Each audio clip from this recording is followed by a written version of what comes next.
কিন্তু বর্তমান সময়ে সেই যে শিয়ারা যারা হোসেন রাদিয়াল্লাহু ডেকেছিল, আলী রাদিয়াল্লাহুকে হত্যা করেছিল, ওসমান রাদিয়াল্লাহুকে হত্যা করেছিল, যারা শিয়ানে আলী নামে পরিচয় দিত, তারা বর্তমান সময়ে কি করতেছে দেখেন। তারা কি শরীয়ত পরিবর্তন করে নাই? শরীয়ত পরিবর্তন করছে। তারা বর্তমান সময় কি করতেছে, তারা সেই যে তারা তাকিয়া করে, মিথ্যা বলার চেষ্টা করে, শরীয়ত ঢেকে রেখে তাদের ইতিহাস চালানোর চেষ্টা করে এবং ভুল ইতিহাস চালানোর চেষ্টা করে। তারা নিজেকে মনে করার চেষ্টা করে যে আমরা সেই তাওয়া বোনের দল, আল্লাহ আমাদের ক্ষমা করছেন। কিন্তু আসলে কি আল্লাহ সুবহানাহু ওয়া তাআলা ক্ষমা করছেন? কেন ক্ষমা করেন নাই? দেখেন তাদের বর্তমান কার্যকলাপ। তারা পুরো ইতিহাসটা পাল্টে দিয়েছে।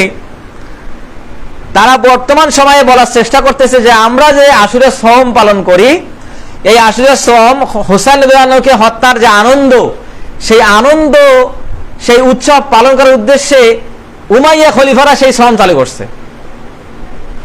ইন্না লিল্লাহি ওয়া ইন্না ইলাইহি রাজিউন, এইভাবে তারা ইতিহাসকে হত্যা করছে।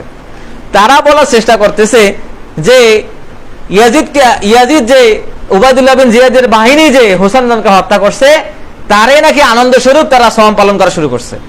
অথচ ইতিহাস আমাদের কি বলে? ইতিহাস আমাদের বলতেছে রাসূলুল্লাহ সাল্লাল্লাহু আলাইহি ওয়াসাল্লাম মদিনায় গেলেন এবং প্রথম দিকে গিয়ে এই আশুরা সওম পালনের সুন্নাত আমাদেরকে দিয়ে গেলেন, এবং এটা আমাদের উপরে সওম ফরজ হওয়ার পূর্বে, রমাদানের সওম ফরজ হওয়ার পূর্বে এটা ফরজ ছিল। তাহলে সেই ঘটনাকে তারা 50 বছর পরে নিয়ে গেছে, 61 হিজরি 50 বছর পরে নিয়ে গেছে। রাসূলুল্লাহ যখন মৃত্যুবরণ করলেন তারপরের সময় তারা এই ঘটনাকে নিয়ে গেছে।